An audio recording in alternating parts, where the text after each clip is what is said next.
So this evening, Books and Books is very happy to welcome Ms. Stephanie Arnold, presenting her new book, 37 Seconds, Dying Revealed Heaven's Help. And here to introduce the author, we have Stephanie's best friend. Please welcome to the podium, Ms. Rosalind Rodriguez.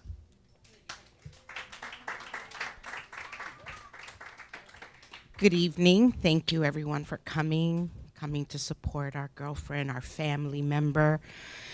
And to me, my best friend, my half-sister, my full sister, my cousin, I mean, you name it, she's everything to me.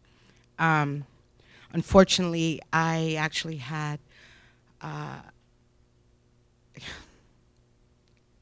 the experience to actually be at the hospital when everything happened, and I wasn't aware of what was going on. She had just had the baby. I had no idea. All of a sudden, I asked for her, and her family says to me, "Oh, she's getting dialysis done." And I was like, "What? How?" It didn't register at that moment, but when they rolled her in, I said, "Wait a minute. Yeah, that's not Stephanie. That's the wrong room. You're bringing this lady to the wrong room." And everybody looked at me and said, "No, that's Steph." I didn't even recognize her. I had no idea what had happened. And when they rolled her in and I looked at her, I was like, I can't curse, right? I was like, what is going on? And obviously, some time passed, and everyone was very nervous to share with me what had happened because I had just found out at that time that I was pregnant. So they didn't want to get me emotional and for me to have a little mini breakdown. But anyhow, long story short, here we are. My beautiful friend is here to share her experience, her story, her awareness more than anything. That's what the key is about if you feel something, if you're nervous about something that is going on with your health, talk, be open. Don't be afraid to speak to your doctors and nurses and ask questions, because if it wasn't for that, she would not be here today. So I leave you with Stephanie Arnold to share her story.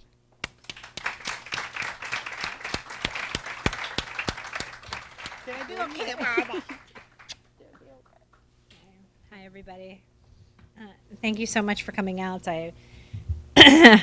This is a little bit of a surreal moment for the people that don't know who's sitting in this room. I have some family members here. I'm born and raised in Miami. So this is coming home. This is my first stop in Florida. And I thank you all for coming out and welcoming me and reading or about to read the book. And I will go right into telling you a little bit more about the story. I met my husband later in life. So I was 36, I'm at 37, and getting pregnant was not the easiest thing to do. But eventually we got pregnant with our first child. 41 weeks later, gave birth, no complications, no issues. The only thing that was complicated was she was too big, and I ended up having a C-section. And that was it, back at work 8 days later. The second pregnancy went a little differently. So we were splitting our time between New York and Chicago, and my husband had taken a job there. And can I take this off, Victor? Sure. Yeah? Okay. It's just weird. And can I curse, or I cannot curse? No, it's a lot. What? All right, no, I just want to know what the boundaries are. I don't work well with boundaries. So that's not true. So we were splitting our time between New York and Chicago, and my husband had taken a job, and we were moving everything there. And I was pregnant with Jacob, and about 20 weeks pregnant, they had diagnosed me with a placenta previa. It's not uncommon. It's a 1 in 200 risk. It's basically when the placenta is growing on top of the cervix. But at 20 weeks, they figure, okay, eventually maybe it'll grow out of the way. As the uterus grows, the placenta will move. So nobody was concerned. I have a very rare blood type, type O negative, and it's probably less than 7% of this population. So I looked at my husband and I said, I've got a really bad feeling about this.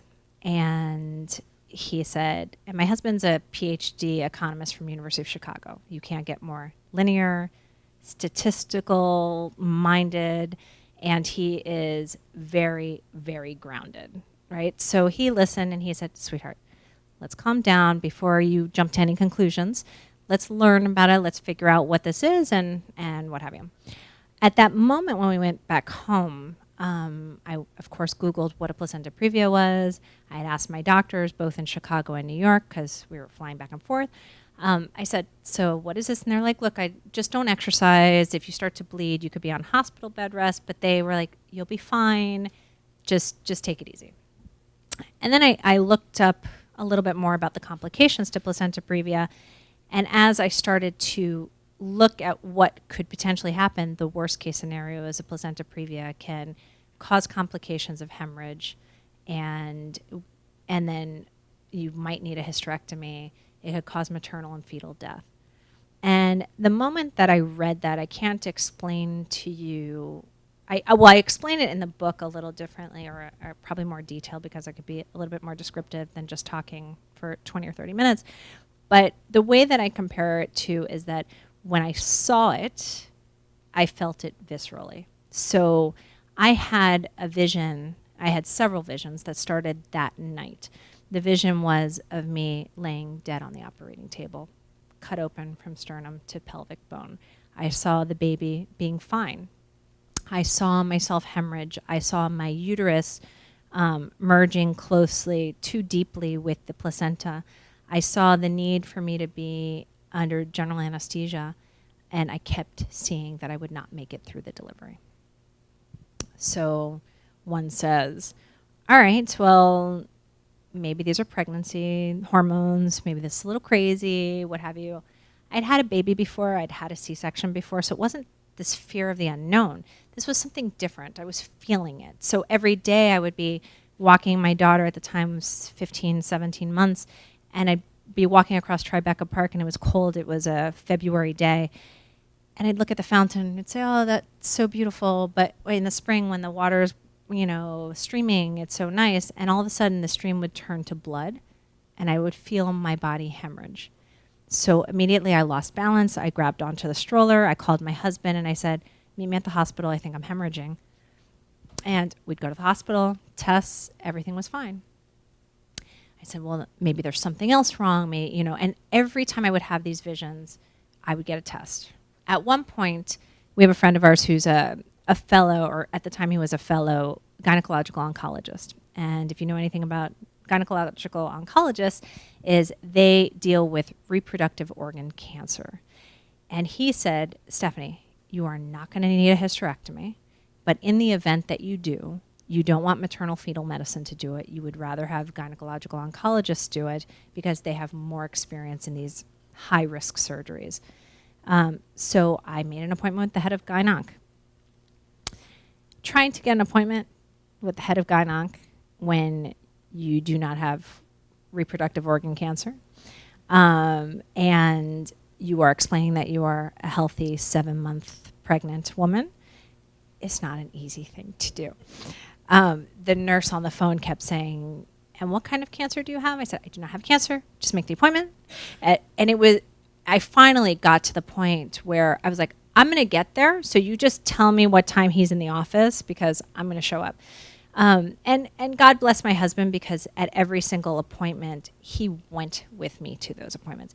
He was probably thinking, and I know he was thinking because he's on Periscope right now. So I know he was thinking that I was a crazy hormonal pregnant woman, because at some point he was listening to the doctors, and rightfully so. I was getting tests done, and all my tests were negative.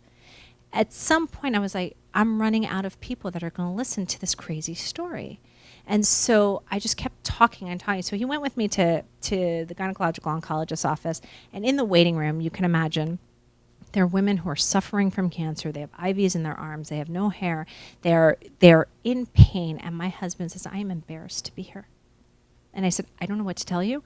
I said, there's something wrong, and I keep seeing this, and it's yelling at me at the top of the lungs. And if I don't do something about it, then, what am I going to say? Oh, okay, sorry, I didn't do anything about it. I'm going to shut up. But for some reason, whatever the reason was, it was yelling at me. And I wasn't paying attention to how I was getting these messages. It was just so different than a casual thought that I knew that I needed to pay attention to it. So we make the appointment, we go in there, and the doctor's like, have you been on the internet? And I said, yes, but I'm telling you this is what's going to happen. And he is like, all right, so this is what we're going to do. We're going to do an MRI, and if the MRI is negative, or if the MRI is positive for what you're fearing, because Kim Kardashian, if any of you don't know who she is. Okay, Kim Kardashian had a placenta accreta, which is basically the placenta is married too deeply into the uterus. That is what I was afraid I had. So the MRI would have seen the accreta. And so we do the MRI, and I was grateful that I could actually go have a homework assignment to do, because maybe this is why I'm feeling this way. Go do the MRI. The MRI is negative. My husband looks at me and he says, sweetheart, you should feel much better. And I said, I don't, because at least if this was positive, then I'd have some reason as to why I'm acting like this. Now I'm running out of more people to tell this foreboding story to, and I don't know what to do. I felt like a freight train running out of control, heading to the brick wall, and nobody could see the brick wall but me. So at some point, my gynecologist said, in Chicago, said I got grounded because I was traveling too much. So I got grounded in Chicago, and my gynecologist said, why don't you have a consultation with anesthesia? I said, okay. So I have a phone call with anesthesia, and I was 32 weeks pregnant or 33 weeks pregnant, 32 weeks pregnant. And she said, this is what happens when you get an epidural. This is what happens when you deliver. This is where you will recover. And I said, okay, in the event that XYZ happens. Now, I gave her all 6 of my very detailed premonitions, which you'll read about in the book. I said, what happens then? And she said, later I understood this, she said she had never heard a patient speak so clearly about what she thought was going to happen, had had a baby before, had had a C-section before, and had sought out specialists to help save her life. And with that one phone call, after everybody I'd spoken to, she flagged my file and incorporated extra blood, monitors, and a crash cart in the operating room. So I tell you that because I'll fast forward with what happened, but just before I gave birth, I was desperate. Imagine you're being buried alive, and imagine those last few breaths before the sand is hitting your face. Imagine, what do you say to your husband, who's the love of your life? Or what do you say to your child when you know in your heart that this is going to be the last few moments that you're going to have together? I tried to absorb every single moment that I could and trying to compartmentalize the fear that I had. And I guess that's what we mothers do best. But it was not easy. So I posted on Facebook, if anybody had my blood type, I'm going to need it. I started to write goodbye letters. I sent out goodbye letters. And my husband was an Air Force pilot, so he's very used to crisis mode, and this most certainly wasn't a crisis.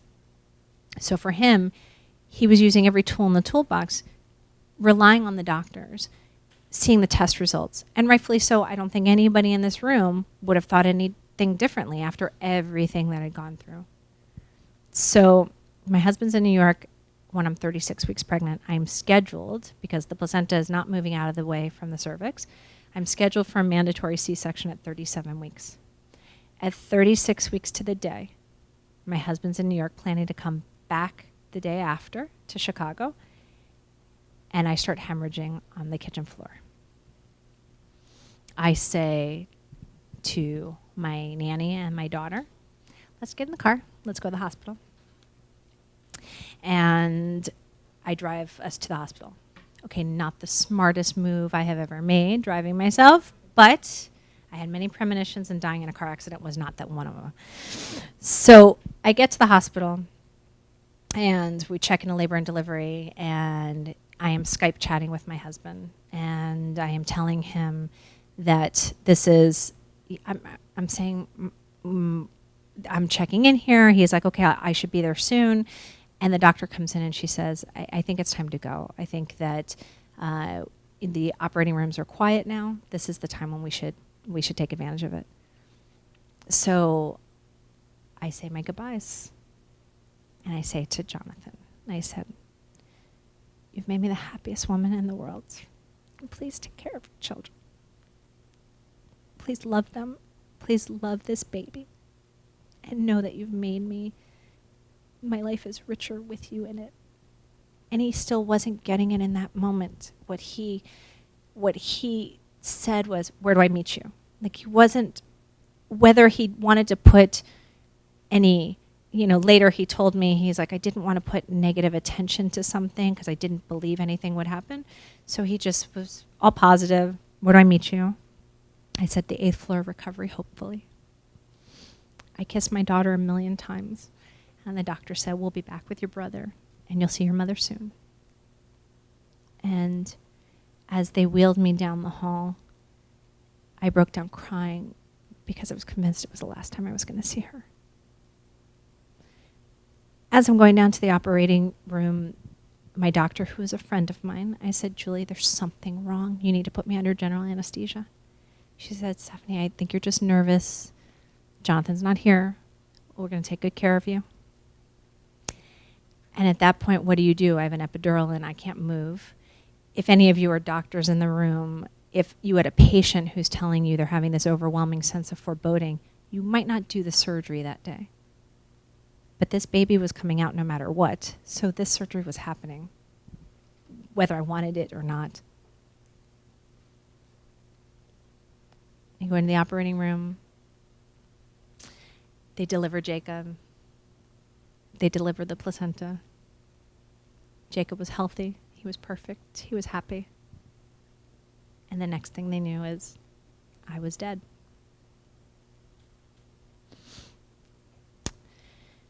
I actually died for 37 seconds.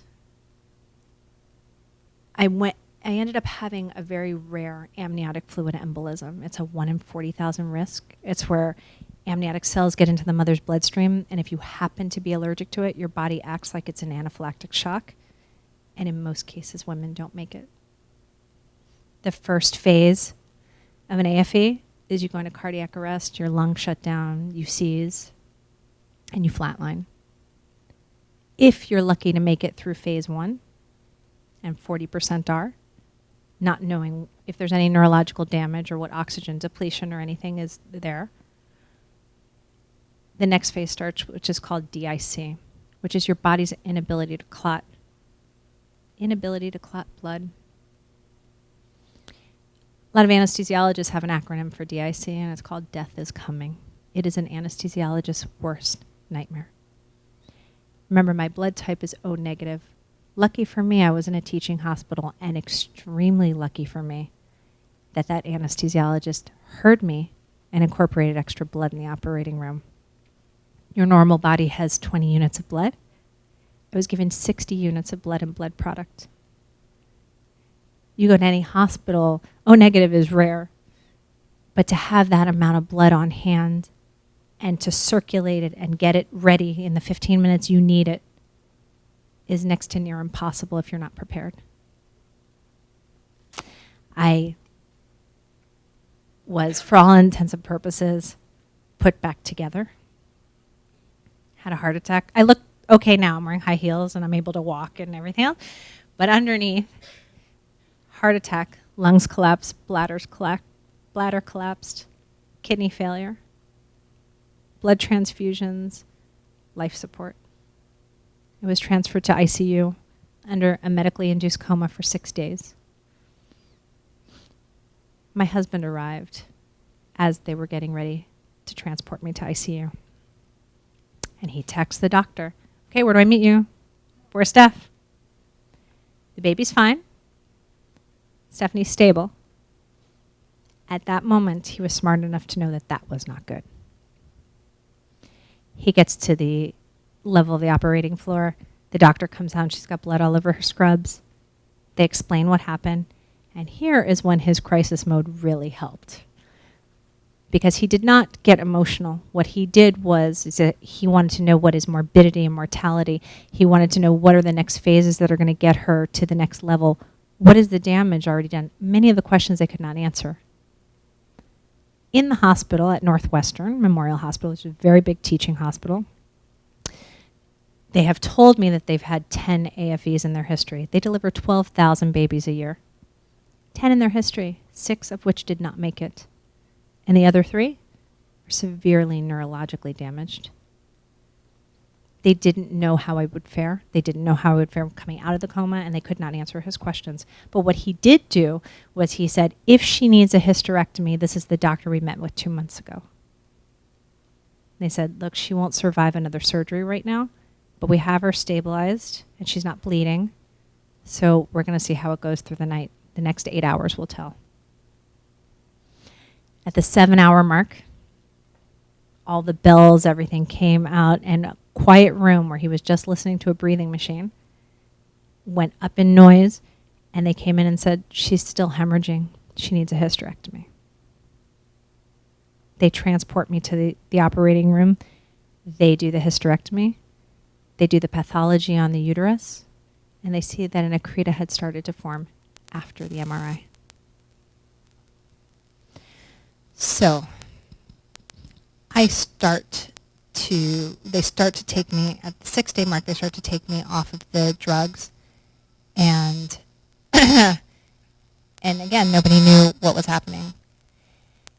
And the very first thing, now, mind you, when you're on dialysis, you're filled with edema, so I still looked pregnant. I actually looked much bigger than I did going into the hospital. And they took the tube out, and I looked down at my swollen belly, and I said, am I still effing pregnant? Corrected myself, see I didn't curse. I said, am I still effing pregnant? And my husband said at that time, he realized I was going to be okay. I knew why I was there, and I was cursing. And then the next phase was, I told you all, and nobody listened to me, and I want to know, and this is who I want to talk to, and everything, and I want to know. And nobody, and Rosalind came to the hospital when I was just out of the ICU, so I would ask people what happened, but everybody shied away from talking about what happened. They didn't want, and every single department in the hospital, and I had cardiology, I had nephrology, I had ologies I didn't know existed. I had anesthesia. I had everybody coming into my room, and because it's a teaching hospital, they all brought their students in. And so every single one would be like, oh, Mrs. Arnold, you know what a miracle it is you survived. Oh, Mrs. Arnold, we heard you pee today. And so everybody was in, which was great, but for me, I was still trying to wrap my head around the fact that I knew everything months before it happened. And so no, none of the doctors could answer that question, and they kind of avoided it, and including my husband. He's like, can we forget about that part? And I was like, yeah, see, I cannot forget about that part. And so about 4 or 5 months postpartum, I was starting to feel better. I was off of dialysis. I was able to walk again. And by the time I was, I guess, as stable as possible, my cousin, who's a journalist, said, when you are ready, I think that you should tell your story. And I said, why is anybody going to care about the story?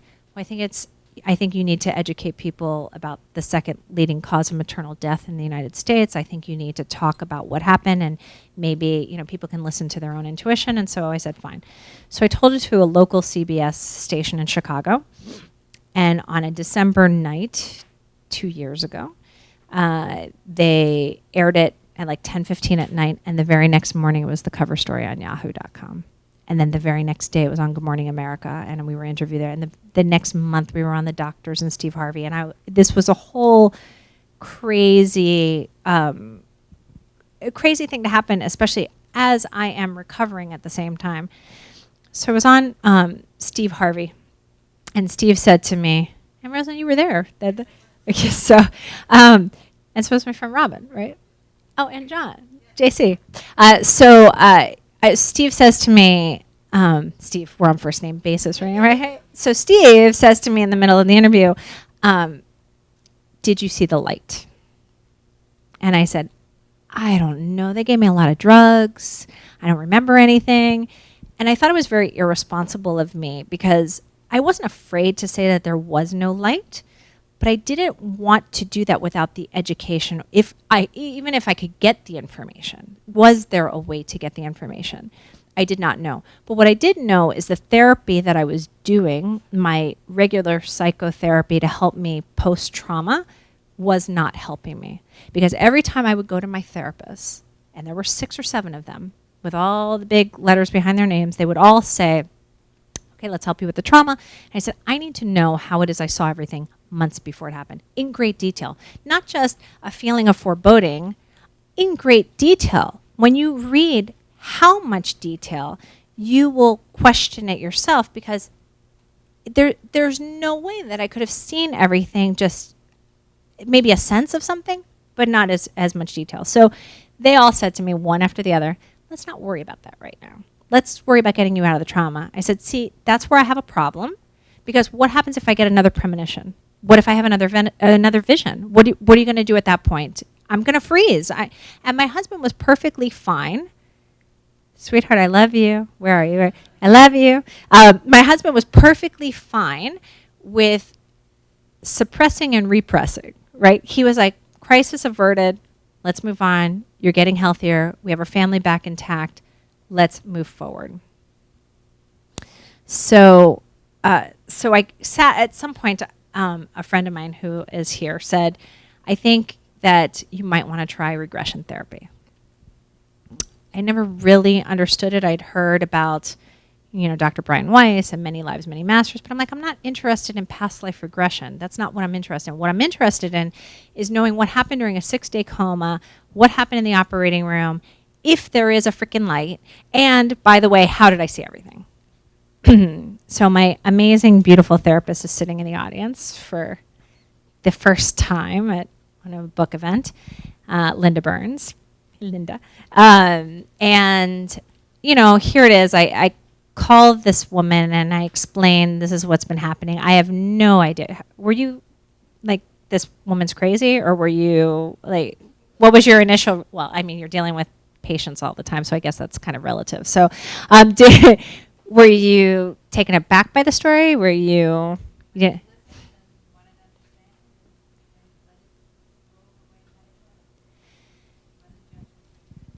It was good because I think it was the right moment, the right space, because I wasn't feeling better.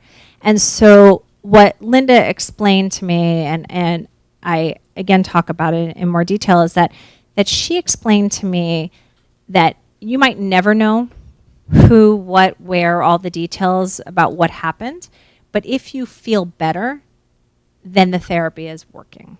Right? So we might never know. And in some cases, her patients might never know where they're getting messages from or how they do or what how the trauma unfolded. But when they feel better, then she's done her job. And that's the validation she needs. For me, I wanted something tangible. I don't know. I didn't know whether I could get in anywhere. But so we first did sessions in her office, and then thank God she got licensed in the state of Illinois so she could video conference with me, and we ended up doing therapy over video conferencing. And really lucky for me is I videotaped that therapy. More so because I wanted to remember what I was saying. Part of the type A controlling personality, if you can't figure out that was part of my DNA before this, was to really, truly understand where everything was coming from. But I had never been hypnotized before, and I didn't know whether I could, succumb to is, I guess succumb is kind of a negative word, right? But whether I would be able to give in to being hypnotized. And also, if what does that mean? If you're hypnotized, can you remember anything? So, and we did hours and hours of therapy, but at one point in the videotape, you actually see me go through a convulsion, seize, and my body's writhing in pain, and I'm screaming, and I'm actually seeing everything that happened in the operating room after I flatlined. Now, I can tell you that when you're having a C-section, there's a curtain in front of your face. So you can't see anything that's beyond the curtain. I can also tell you when one flatlines and they intubate you, they tape your eyes shut. So whatever's happening in that operating room, maybe when you die and you're asystolic or you're clinically dead and you have no electricity running through your body, maybe the hearing is the last to go, but you most certainly can't see anything. And what I proceed to tell Linda when she worked this therapy and I was able to see, and she did describe that your body remembers trauma. The cells of the body remember trauma. And these images are stored like film strips in your brain. So I go through in great detail where everybody was. And you can read all about it, but it was intense. It was where everybody was standing, what was doing, and what happened when I flatlined. I will get back to what I saw in the flatline in a minute. But I take the tapes, and I'm exhausted afterwards, and she can see it, and you can see Linda's face is not traumatized. She's not traumatized, but she is realizing that it's obviously a painful experience. She noticed that I was feeling a lot better, and I told my husband, I'm feeling a lot better today. And he said, why? I said, let me show you something. Well, that was not a good idea. So I start showing him the therapy. And he's like, I do not want to see that. And he slams the computer down, and he had a visceral reaction to it. And I said, but sweetheart, I feel better. So it's helping out of all these therapists. I'm like, this is what's working. And he said, I don't want you doing this. You don't know if you're going to open up stitches. You don't know if you're going to end up back in the hospital. And I said, I'm feeling better, so it's working. So I'm sorry that you are nervous about this. I'm sorry, whatever. But there was nothing traditional about this story. I am not going to go the traditional route of therapy because it did not help. So he says, how do you know? How do you know that this isn't a recalled episode of Grey's Anatomy in your head? After I was done calling him some swear words, I said, it's a fair point, right? You could mix up thoughts in your head from something that you saw in a movie. I mean, I dream in Game of Thrones. You just never know. So I said, lucky for us, it's on tape. So let me give it to the doctors that were present that day, and tell me if what I saw in the operating room all of that time, and by the way, when I was in a coma, and what was happening down the hall, and what people were wearing and doing and saying, if it was accurate. So my anesthesiologist and my OB-GYN both saw the tapes, and they said, I don't know how you know this, but it's accurate. And then one said, I didn't go to medical school for this, that you're taught when somebody's asystolic, you're dealing with everything. And I said, no, I know. I felt very alone in that moment. I felt like you were treating the body. You were not treating the person. But my spirit was there, and I was present. And I saw everything. And I said to my doctor, I said, in fact, when this happened, you did this, and you were saying this. She said, I did say that, but not out loud. So back to the moment of the 37 seconds. So in my therapy, and I start out the book this way, and two very important people are in this room that are actually the children of my Uncle Marvin. I start out the book talking about having a conversation with my Uncle Marvin. Uncle Marvin is and was, and still is, incredibly important to me.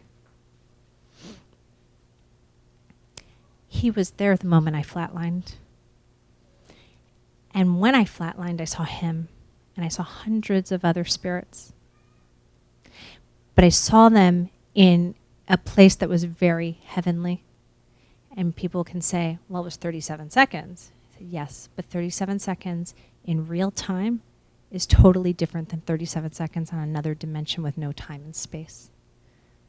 So my download from what happened in this completely different dimension showed me and told me that it does exist. So I feel better, I have a sense of peace, and I realized where those messages came from. What are my life lessons from the book? The first is, if you sense something, you say something. You can call it intuition, you can call it mother's instinct, you can call it gut instinct, whatever you want to call it to make you feel comfortable. I believe it comes from a very spiritual place. But it's real, it's telling you something, and doctors will tell you that your body is telling you something, so you need to speak up. What's the worst case scenario?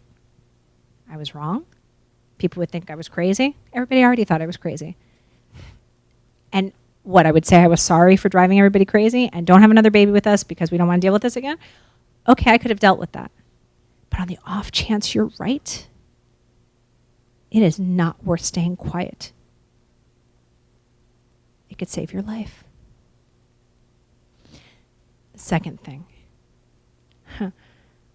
you are your own best advocate, no one else. You need to listen to yourself, listen to others, and hear what's going on in between the black and white. And what do I mean by that? We are not alone. I know this as fact. I spent a lot of time in this book putting down everything that I could prove. This is not that book that I sat on a unicorn and ran through a rainbow and tell you what heaven looks like, because I can't prove that to you. I experienced some amazing things, but I can't prove it to you. What I could prove to you and what I wrote about was the fact that this is the only near-death experience where, in the book that I know of, that is very well documented prior to it happening. What I also know, and my best friend will attest, and my husband will attest now, is that I saw spirits that sent messages that only they could know. Not me.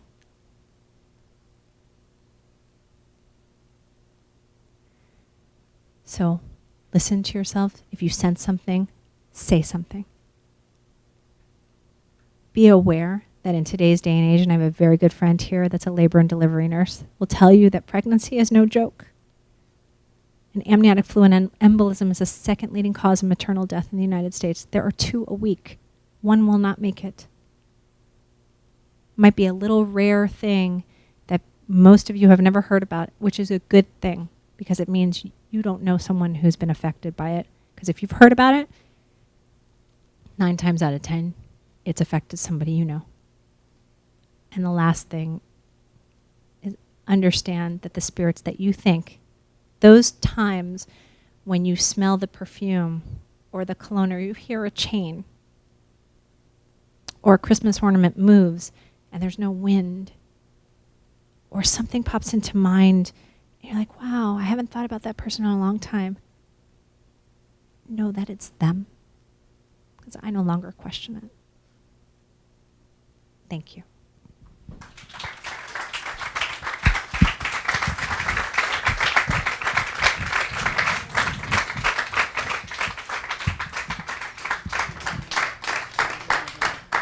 We have plenty of time for questions or comments from the audience. I think everybody's in shock. Levity is perfect at this time. It's all good. Anything I didn't address that people want to know, or? So, Victor, you have a question? Now you're quiet? Rosalind, you got a question? I actually do. Once you found out that Jacob was okay, how did that make you feel, knowing, always feeling like he was going to be okay? Did that ever question your mind? Like, wow, like, it was never a doubt that he wasn't going to. Right. You know what I mean? So then once you heard he is, Yeah. did it just kind of validate obviously what you had gone through and whatnot, but I mean, this is your baby. The hardest, and the hardest part to write in the book was a moment when I did a regression session, and Linda can attest to this, but the hardest part to write was that I didn't connect to him because I knew I wasn't going to make it. So I was just hoping that Jonathan would bond with him and that his sisters would love him. And so I forgot there was a baby in the story, to be honest with you. So coming out in shock that everything happened and then having this baby come to me, I think Jonathan was more excited to have him come in and do skin on skin. And I had ports in my chest and in my neck, and it was just a complete mess. But I think he was hoping that I would just embrace and be there. And it was not that way at first. But when I knew he was okay, and when I finally, and I think you were there the first time, I was not able to hold him. But I also think psychologically I wasn't, like, I didn't connect the dots that it wasn't him that caused this. It was the pregnancy that caused this. There was something going on that was totally different, that was unrelated to him. But this whole time, I didn't buy anything for the baby. Like, I didn't connect. I didn't make his room. I didn't do anything. And part of me psychologically was like, if I don't do this, maybe I'll survive because it'll give me something as a mom to do, and he needs his mom. But when I finally did, and you were there, it was like 3 o'clock in the morning, and it was just it was a complete joke. But I was like, all right, I am determined to change a diaper. And like I said, I couldn't move. I couldn't roll over. So nobody's there. The nurses had stepped up. My vitals were already taken. Rosalind was 6 weeks pregnant at the time and on this poor sofa bed. My husband finally went home to sleep, and I'm wheeling him closer, and I'm like, I am going to connect with this child. And here it is. I'm pulling him out. I open the diaper, and right then he has diarrhea everywhere on the bed. And I'm like, God, all right. And then she's laughing because she's like, what are you doing? What are you trying to do? But that was a moment that we just desperately needed, and it was total levity. And the relationship is by far unique. It is very, very close. And he and I share a lot in common. This happened 2 years ago. So he's very articulate. He is extremely articulate, but he's also a seer. And he sees things and he says things. And he has seen Uncle Marvin. And I'll tell you about that later. Yes. Uh-huh. Well, I totally believe what you are saying, and there is more out there. Yeah. And I have kind of 2 questions. One is, you thought that you were going to die, but you didn't, which is like, okay, you came back. So my question is, it's not that it's a mistake, it's just you thought something, but something different happened, right?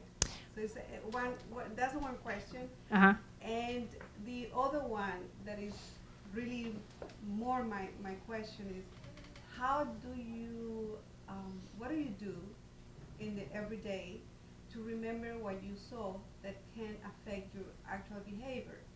Because we are creatures of habits, and even that you saw something so wonderful, you sometimes can forget it. So what do you do to stay there? So a couple. So your first point is clinical death is determined as being asystolic, so no electricity running through your body. So I did technically die. Yes, I came back, and my husband will argue. See, we were both right. Right? So he said, nothing to worry about. I don't believe there's any such thing as coincidence. So he will argue that is statistically impossible. But then he says, if that is true, then you were always predetermined to live. And I said, yeah, I guess that's true. but I didn't know that at the time. And so we had that bump in a road, and the way the doctors describe it, on one TV show, they said, somebody asked, how did she survive this? And they said, she survived because she was with a great team in a great teaching hospital, which is all true. And they said, we were prepared, but she prepared us. So had I not spoken up, and had I not said all the things that needed to be in place, I don't know whether I would be standing here, let alone maybe not so neurologically impaired. Right? So that's your first point. The second point is, I don't forget because it keeps happening.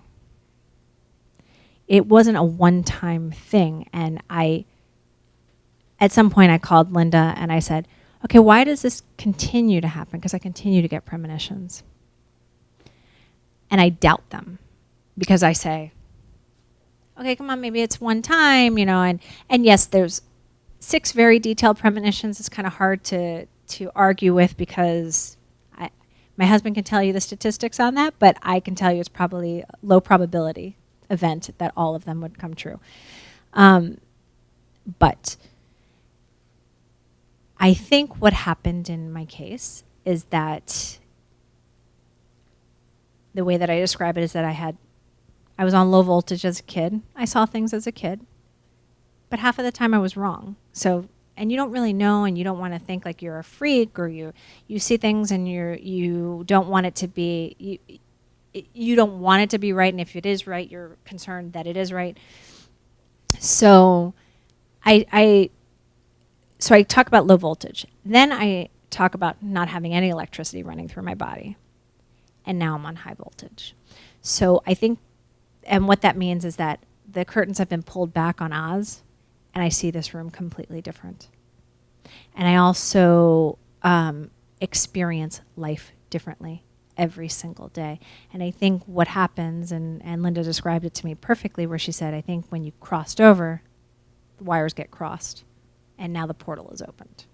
So I can't allow myself, and when I do allow myself to try and think like, okay, maybe this doesn't exist, something happens to knock my head back into place. For instance, 4 weeks ago, I was in Colorado doing a book event, and I decided, okay, you know what, I'm ready to talk about the spiritual side, because when we first launched the book, one of the things I felt was the spiritual journey is my personal journey.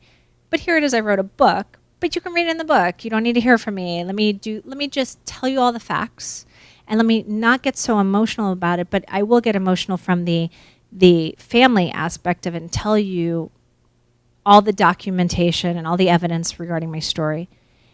And that was fine. That was comfortable for me. If you look on any of the shows that I've been on or that my family has been on, I'm very rooted in fact. So in Colorado, I decided, people asked me, and I avoided, what did I see in 37 seconds? I'm like, oh, you know what? And Jonathan would get up and say, does my wife see dead people?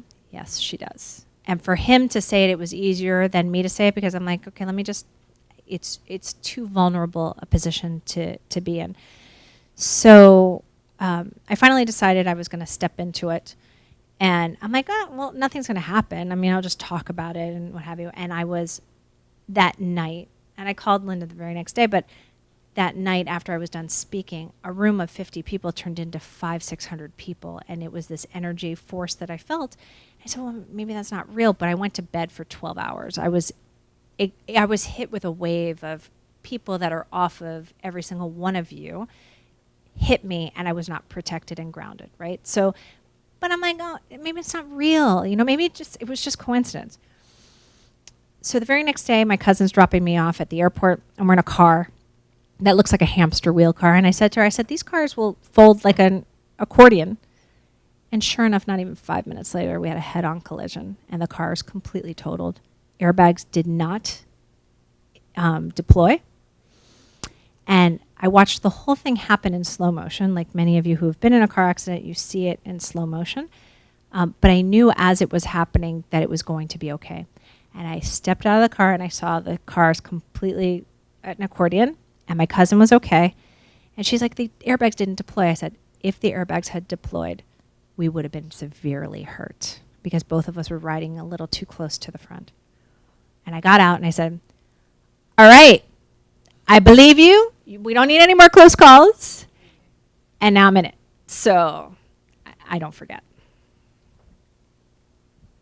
When my brother was dying, a couple of times he saw other people. I mean, he was talking to people, and he gave me the impression that they were telling him it wasn't time yet. And I'm wondering if you felt like when you died that those people that you saw were telling you it's not your time yet. So I will tell you, because you can read this online. In the prologue of the book, my Uncle Marvin said to me, that's so retarded, but he said, you've always been a fighter. You've always known how to survive. You've always known what to do. You know what to do now. And he told me that in that moment. And then my grandmother was present. And my Aunt Betty was present. And they were all making me laugh, distracting me.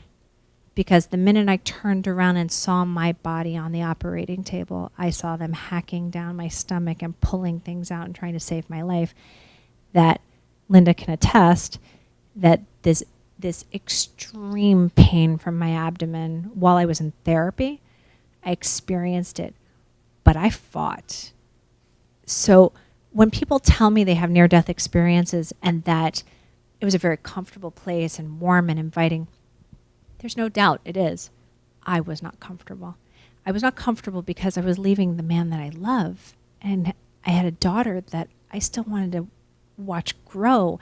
And I had this baby that even though I wasn't connected to, I still wanted to be his mother.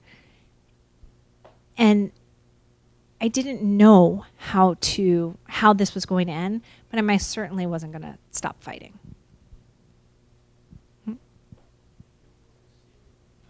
Regression therapy, in connection with the premonitions that you were having, I don't know, would you connect that perhaps with collective consciousness or cosmic consciousness? I don't know. Maybe there is some connection there. ¿Eres doctor? ¿Eres doctor? No. You're a social worker. No, I get that question from doctors, which is why I asked you. So I cannot give you, and neither can my doctors give you, a medical reason as to how I saw everything in detail. They can tell you that it's very well documented that when people have heart attacks, sometimes they have a feeling of foreboding before it happens, right? The body's telling you something. So there's a physiological response that you are verbalizing after you're feeling it, but they can't pinpoint it. I have been, and maybe we just don't have the technology, maybe 100 years from now, we'll be able to say, this is how it is she saw everything. But the only thing the doctors have been able to come up with as to how I saw it months before it happened was that it was a self-fulfilling prophecy. So I said to them, I don't think you believe that. Because if you did, that would mean you were much more spiritual than you care to admit. And they said, no, we don't actually believe it, but it's the only thing we can come up with. So to answer your question, I know in my heart with what I've experienced and the therapy I've done and the empirical data that I've gathered and all of the questions that I've asked, to have them, please tell me. I'm asking you to tell me because it is a much easier place to stand in to know an answer instead of saying, oh, it's another dimension, right? It's a much easier place, at least for my husband. And now it's the place where I stand.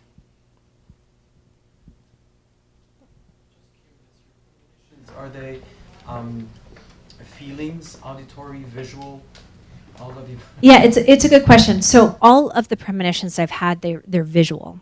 So it is left up to interpretation. So imagine a 5-second video clip without any audio. That's why I could be wrong, right? So I'm interpreting that your mother who passed away that's standing next to you is you're smelling something that she's cooking in the kitchen and she's putting her hand on your shoulder and there's a vision of her in the kitchen wearing this like maroon or burgundy colored apron cooking something special for you, and it's coming in as a 5-second clip. And so, but again, I could be wrong, right? So I don't go out there and I don't say, oh, I'm a medium, I'm a circus actor, I'm a psychic or anything. Just I've learned that when I sense something, I say something. And it covers the ground of medical intuitive or something else that's going on. So if I feel something, I say it. Sí, señor. I just want to say I'm very, very happy to see you from this, and I'm very happy that you're alive. I relate to your story from your husband's point of view and having 3 children with a beautiful wife and everything. I can understand how during your premonitions, he oftentimes just tried to make you feel like you were okay and you were crazy or hormonal, whatever. After this whole experience, has he ever said to you, I actually did believe him, but I just never wanted to let you know? Or do you think the whole time he was just saying, you're crazy and hormonal? Yes, because she's still crazy.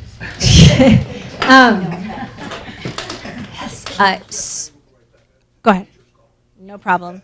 It's, you know what? I appreciate when one has to go to the bathroom because my kidneys are not working. So please. It's all good. It's all good.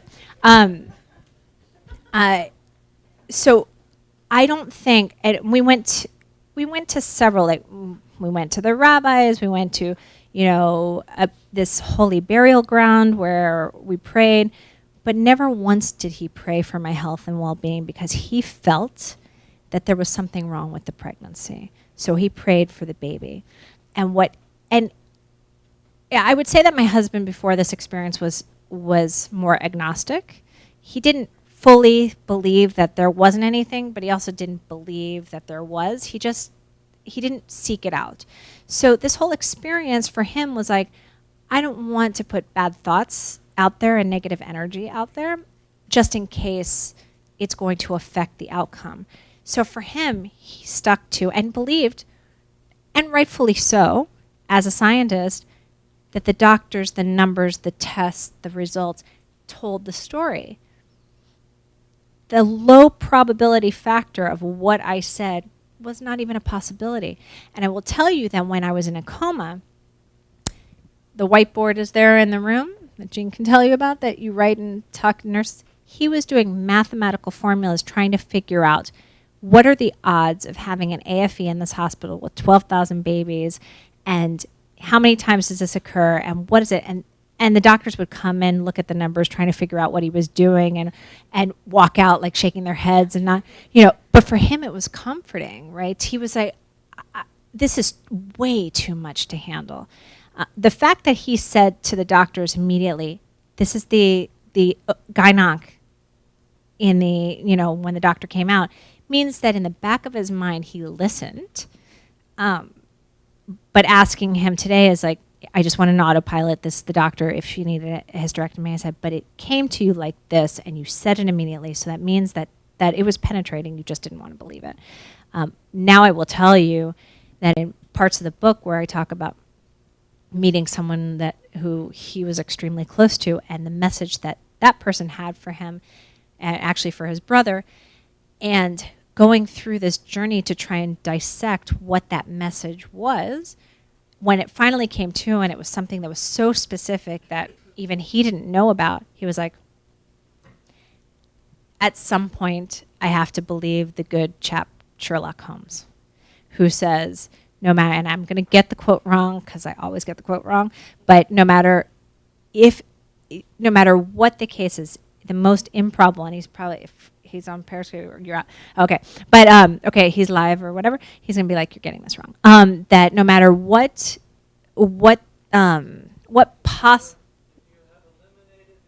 Thank you. No, how improbable therefore must be the truth. Can you repeat that, Victor? And cue. No, but it's true. So he sat there and he was like, you did everything I would have done with empirical research. And I don't even know who to ask anymore. The doctors have said, obviously there's something else going on here. One of the heads of the OB-GYN group at Northwestern said, I don't have a medical explanation. I think you need to go spiritual on this one. Amen. And I have. I see that. Yeah. So you've gone through what you've gone through, you've survived, and we're all very happy. And I know that everybody always talks about, like, every day is just a new gift. What do you think is the biggest change that you've made now that you've gone through what you've gone through in life? And looking at people. So there's a greater level of empathy. I feel things differently. I think that before this happened, life gets busy and you just go moment by moment, and you are taking your kids to school and you're going here and you're talking to people, but you're also talking through people and getting to the next moment, and you're just surviving, right? Moments mean different things to me now. So when I'm talking to somebody, anyone, whether it's the checkout person at the grocery store or Starbucks barista, or a friend or a family member, I am in that moment. Having said that, have you thought about how you're going to teach your children to carry that on with all that we're faced with, trying to get our kids to engage in the moment and listen to people, and people are people, and put your electronics down? Yeah, you know what? A 5-year-old is still a 5-year-old, and a 2-year-old is still a 2-year-old, and I can stop everything and say, wait, let's smell the flowers, let's talk to this person, but they're still going through their growing pains. I can still say that even going through this, there was a moment where, I had road rage, or I had, you go back to your habits, which goes back to your point. It's like you start building callus again, and you're like, all right, I've got to go back to my normal everyday life. But there is something good about that, right? Because life, you can't live life, or at least I couldn't live life every single moment so heavy. I lost a lot of the sense of humor that I used to have because life is so serious.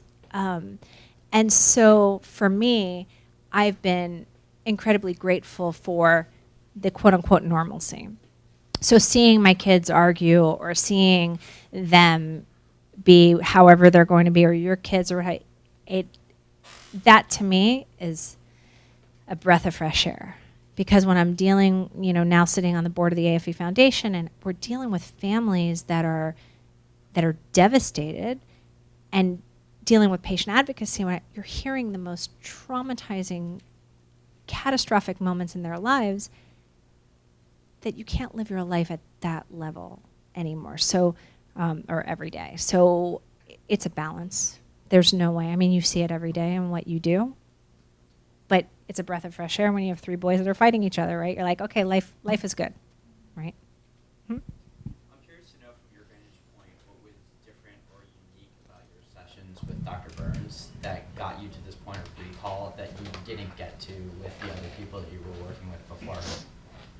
Well, I think Linda had she had answers for me the way nobody else had.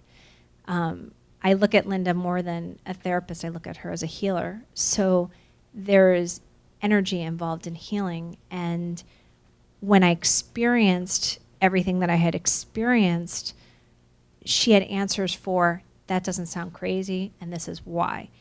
Whereas the therapists that I was dealing with prior, they'd be like, let's not worry about this, because they didn't have any answers. And it wasn't like Linda was searching for answers. She had an answer that actually sounded quite probable to me. It might not have sounded like the best answer for somebody like my husband or what have you, but the only result was I felt better. So whether I could have proven anything or not, I am light years away from my trauma, comparatively speaking, to other people that are 2 years out of something so catastrophic. And I impart that as a result of that therapy. Did you have a special connection with the anesthesiologist? Yeah. Yeah.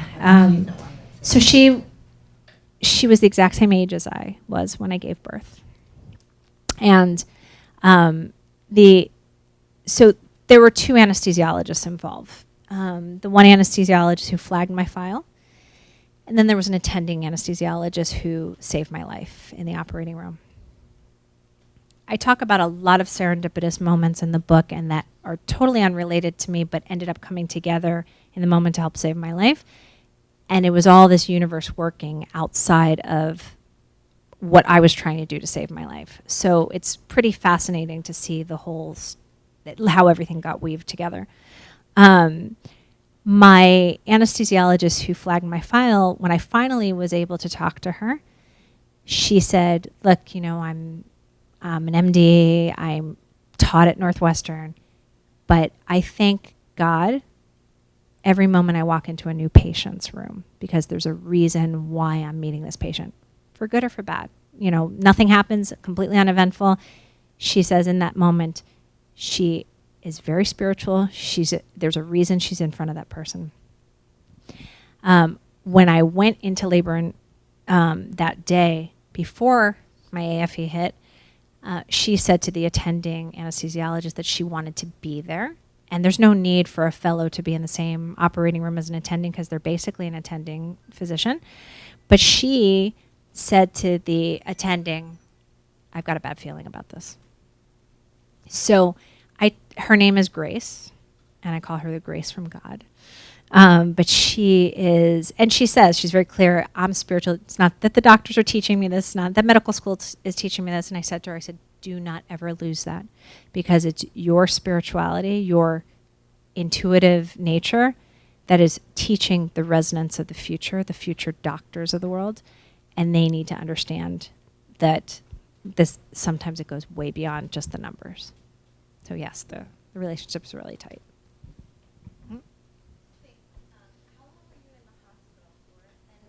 How did you feel when they put you in that wheelchair and you're on your way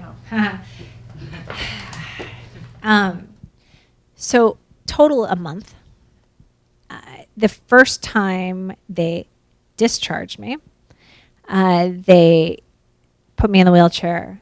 I got into the car, and I was like, they're letting me out. And then my gynecologist is a marathon runner, and meanwhile I have ports, and every time she'd come in to check on me, she'd be wearing like these outfits that were so cute, and I'm like, I freaking hate you, and get the hell out of my room. And so we're driving away from the hospital, and I'm just looking at the sun and just feeling the sun on my face, and this woman with this gorgeous body starts running across the street, and I'm like, look at that woman's abs. And meanwhile, I'm on dialysis, right? I'm on outpatient dialysis, so you can imagine. And I look up, and it's my freaking doctor. And I text her, I'm like, I hate you. So that was it. I get home, and my mother was there, and the whole family's there, and they're making a Friday night dinner. And my mother looks at me, and like all mothers do, and she said, you don't look well. You need to go upstairs. So I went upstairs, and she felt my forehead, and I was burning about 103 temperature. And she said, you need to make the call. And I knew what that meant. So I fought the call, and I fought my mother. Not abnormal. And so, and then they put me right back in the hospital for another week and a half. I had a hospital-acquired pneumonia. What doesn't kill you the first time could kill you the second time. But, it's, but thank God, everything was fine. So a total of a month. Mm-hmm. Grace, were you aware that she made all these precautions and did all this extra work? Did she tell you that prior to? Why didn't she tell you that? Because it would have made you feel better. It probably would have. She, and I write about it, unbeknownst to me, but she said, and I don't know whether you were here when I spoke earlier about it, but what she said was she had never heard a patient speak so clearly and that had had a baby before, but no, she never. Would have made you have felt better going into the situation Maybe. if someone finally listened to you. Maybe. No, it definitely would have, but I don't know whether that's protocol at the hospital. I don't know whether she did that based on her own intuition and whether, because there was no reason to flag the file, even though I was sounding crazy. So I don't know whether, and who knows when the flag would fly up that an attending would discount the flag. So you just don't know. But she told you afterwards, like she made it a point, okay, when I get out of here. Right, but what she's asking is like, why did she say? And so I don't know. If you would have known she was the only person that listened to you, it would have been insightful to, and if she's a spiritual person. Yeah. I don't. Yeah, no, she's very spiritual. To say this out of context, that it would have made you feel better going into this, that someone alas has listened and believed to what you were saying. It would have. It's a very good, valid point, but maybe they. I mean, everything not okay. But it's just interesting that- What? I'm gonna ask her. No, I think you should ask her. Yeah. Be an interesting. Maybe she will do it in the future. She works at a cancer clinic in Philadelphia now, but she is, she talks about using your intuition. One more Right. question. Mhm. Are you afraid of dying? No. I was afraid of dying then, not because of death itself, but because I wasn't ready to go. Don't you think most people are afraid of dying? I think most people are, because I think that, does the afterlife exist? Is this only one life to live? We get to that point, and some priests and rabbis have asked me, and they say, what would you tell a person who is dying? And, to me, it's letting them know that the people around them in that moment know that you're still there, that you still are there. You might not physically be there, but spiritually you most certainly are there. I've also had this experience different from yours, but I must say I was glad to have that experience, although it was overwhelming as yours. Yeah. No one should be afraid of dying. No. But did you fight to come back, or you were? I asked God to let me come. Anyway. And I too was unconscious, and maybe my brain wasn't going to work for as long as that worked, whatever, but I was blessed. And you too are lucky to be sitting here.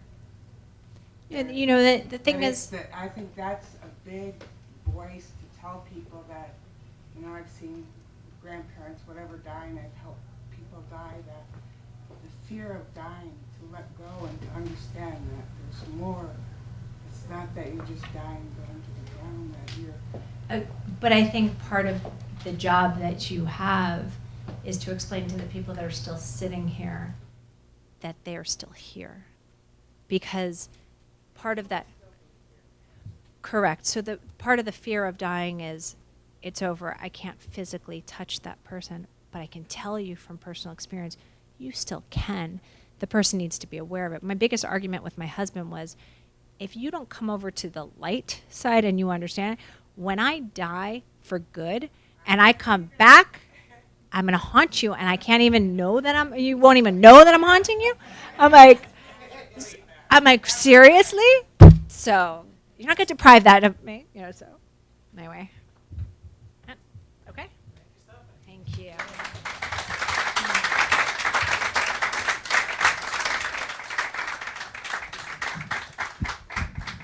All right, folks, so if there are no more questions, note to our internet audience.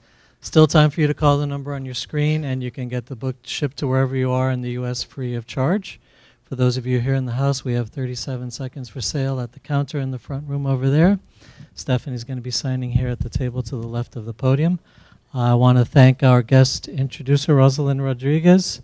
And, and this has been just a stunning presentation. Please give another hand to Stephanie Arnold. Thank you very much. Thank you, Stephanie.